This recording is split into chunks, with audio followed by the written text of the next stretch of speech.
Em 2017, o FDA, agência norte-americana reguladora de medicamentos, aprovou o primeiro produto farmacêutico à base de maconha para tratar crianças com epilepsia. Começava ali uma corrida do ouro, ou melhor, da erva, entre investidores, empreendedores, médicos e cientistas na busca de abocanhar uma fatia desse mercado com projeções de crescimento vertiginosas. Passados 2 anos, a indústria da maconha medicinal, usada para tratar, além da epilepsia, casos de autismo, dor crônica, doença de Parkinson e transtornos ansiosos, entre outros, vale mais de 10 bilhões de dólares só nos Estados Unidos.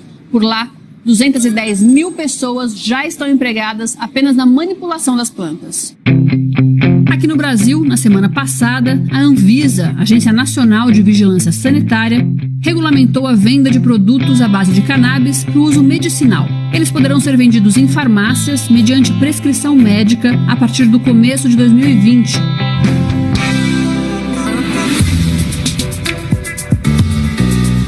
A primeira dificuldade é a desinformação. As pessoas confundem tratamentos de cannabis medicinal com outros usos da própria cannabis. Quando eu me deparei com o mercado de cannabis medicinal, eu logo entendi que era isso que eu queria me engajar nos próximos anos. O que a gente percebe onde essa indústria já existe é uma expectativa de girar muito dinheiro em muito pouco tempo. O Mundo S.A. começa agora.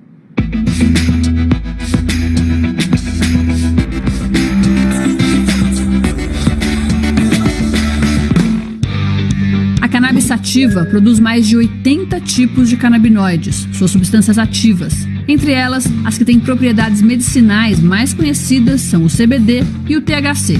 Até a decisão da Anvisa, só era permitida a importação de medicamentos à base dessas substâncias. Era um processo caro e lento.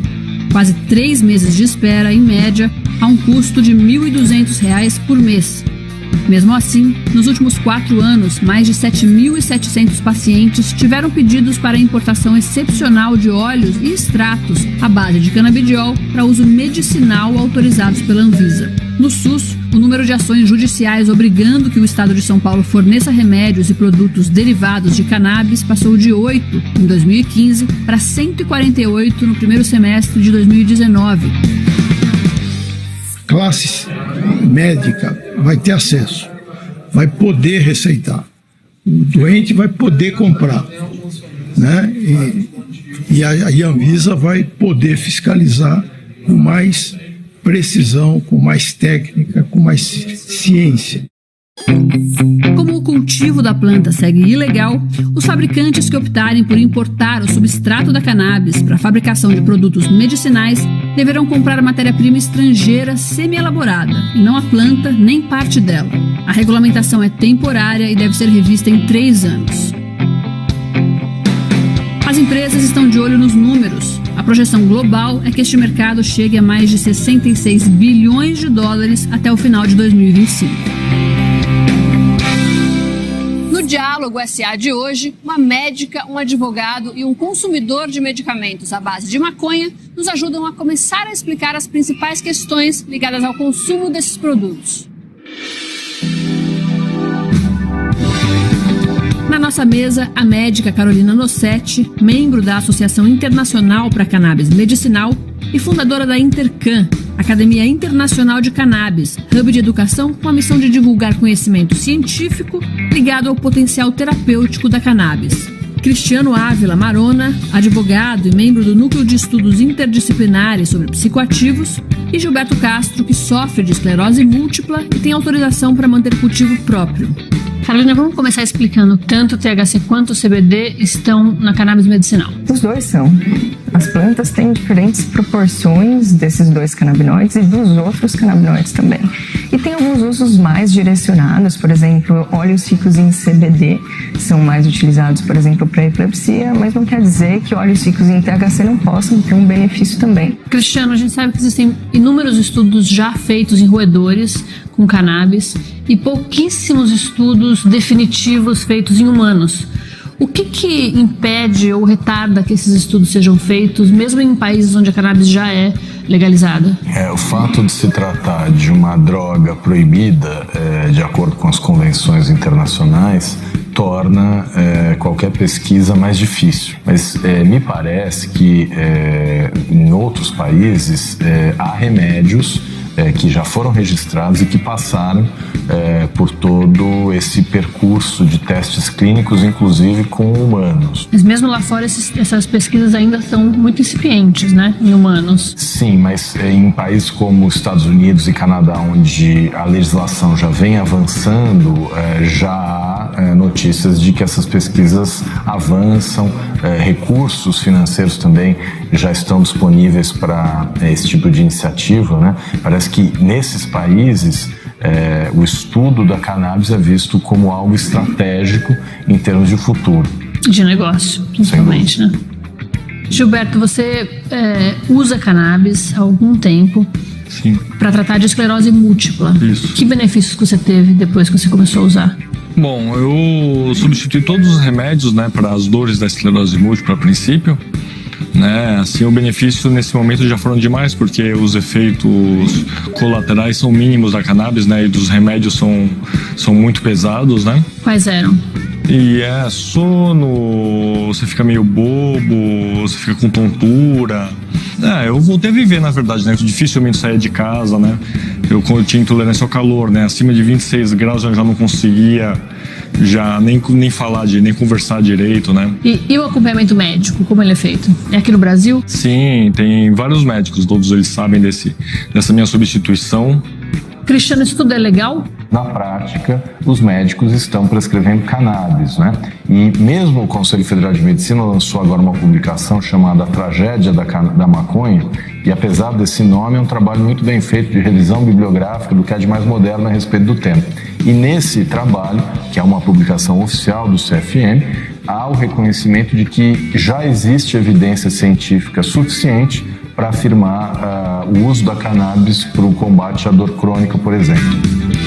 A falta de informação sobre quem pode tentar tratamentos com canabidiol e até mesmo como comprar os medicamentos no Brasil é tão grande que acabam virando uma oportunidade de negócio.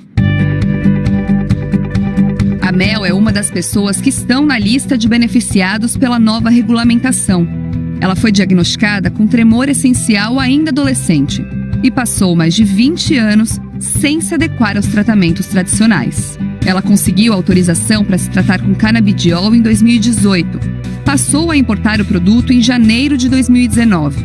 Até novembro, ela gastou R$4 mil com a importação. E é uma doença que ela vai piorando com a idade. Só que todos os tratamentos até então eram muito invasivos.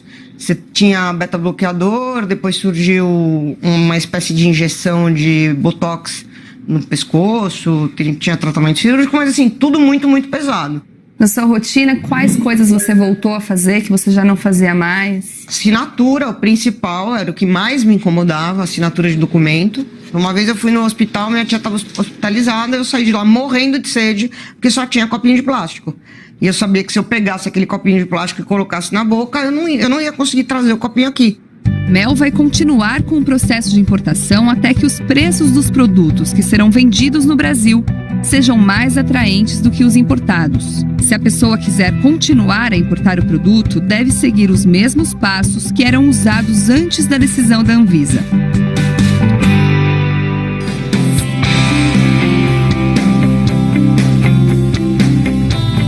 A empresa de Matheus foi a primeira autorizada pela Anvisa a importar produtos à base de canabidiol para o Brasil em 2014.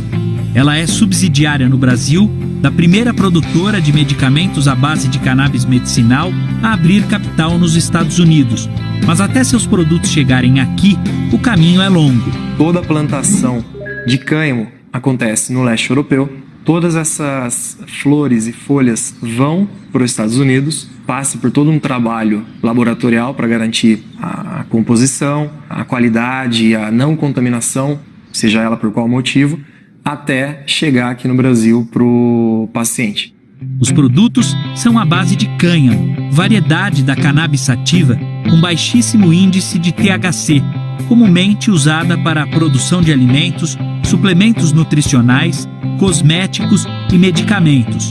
Hoje, eles vendem 17 tipos de remédios, com preços que variam de R$ 240 a R$ 1.600. Os maiores usos hoje são Parkinson, Alzheimer, epilepsia, autismo e fibromialgia. Eu sou cliente, quero comprar um produto com vocês à base de canabidiol. O que eu faço? O primeiro passo é você passar por um médico com CRM ativo. Esse médico vai passar um laudo e uma receita de como você deve administrar esse canabidiol. A partir desse passo, a própria empresa dá todo o suporte burocrático, então entra com toda a documentação necessária na Anvisa. Saindo a autorização, você tem uma cota que pode ser utilizada durante 1 ano para todo o seu tratamento. O processo demora 60 dias em média, mas o tempo de espera não diminui a demanda pelos medicamentos da empresa. Desde 2014, ela já atendeu 2.000 pacientes. Matheus cita as 3 principais dificuldades em empreender nessa área no Brasil. A primeira dificuldade é a desinformação. As pessoas confundem um pouco cânhamo com maconha e tratamentos de cannabis medicinal com outros usos da própria cannabis. Isso acaba gerando o segundo problema, que é o preconceito. E, por fim, a burocracia que está por trás do tratamento. A empresa, a partir do ano que vem, vai ampliar o modelo de negócio, com a venda para farmácias e drogarias. Matheus acredita que os preços devem cair, porque parte do processo vai ser feito por aqui, a embalagem, por exemplo. Matheus sonha com um cenário ideal para que seu negócio possa crescer. O mundo ideal seria, sim, a gente termos a plantação em território nacional, visto o tamanho do Brasil e o potencial para o agronegócio, então poderia ser um novo braço de investimento.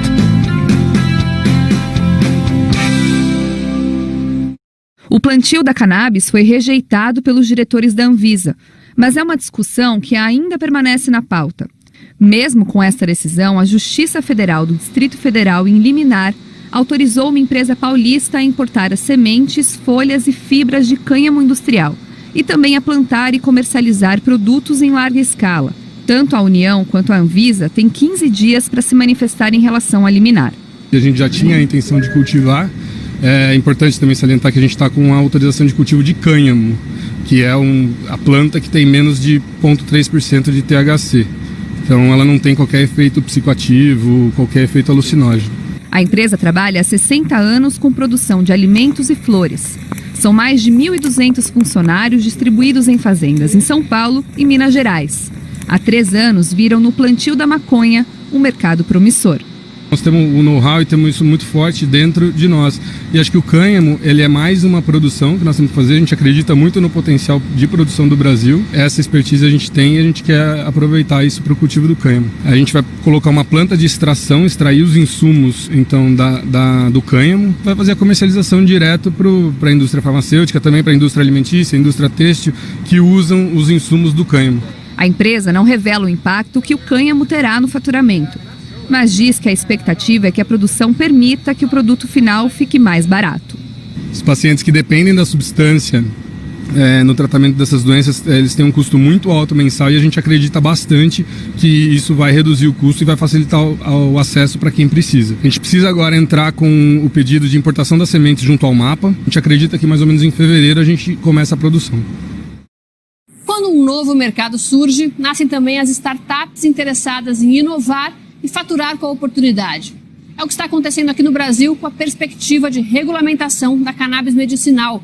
Por isso, um empresário decidiu fomentar esse ambiente de empreendedorismo e criou, em 2017, a primeira aceleradora focada em negócios de canabidiol do país.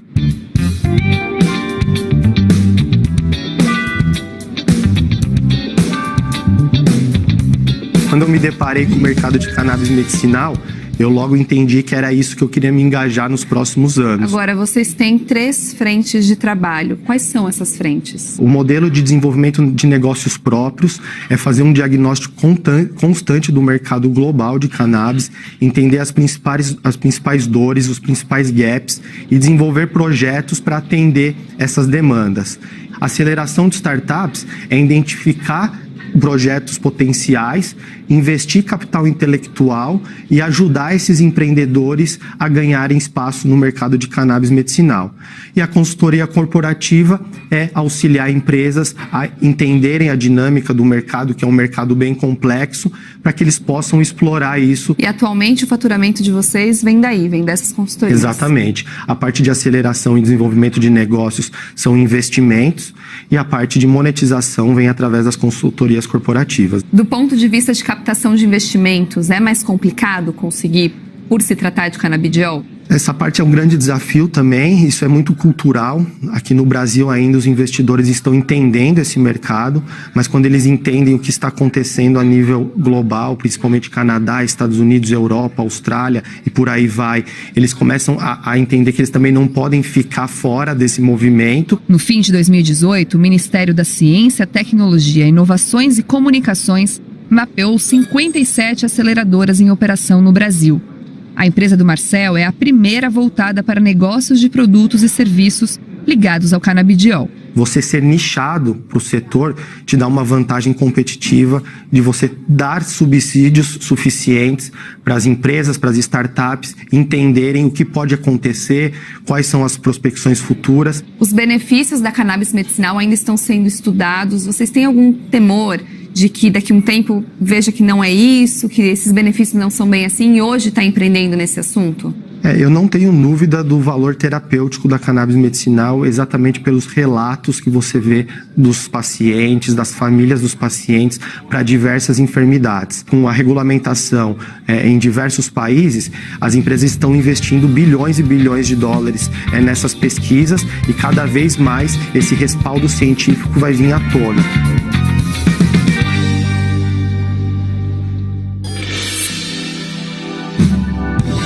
Tem gente que usa para enxaqueca, para cólicas menstruais, para melhora da performance sexual. Parece que a cannabis virou o salvador da pátria, né? A salvadora da pátria. O que de fato é verdade? Essa percepção é muito pela fisiologia do nosso corpo, que tem esses receptores ou essas fechaduras, e quando você coloca uma chave, que são os ligantes, os canabinoides da planta, dependendo de onde está esse receptor, que está no corpo inteiro, vai fazer um efeito diferente.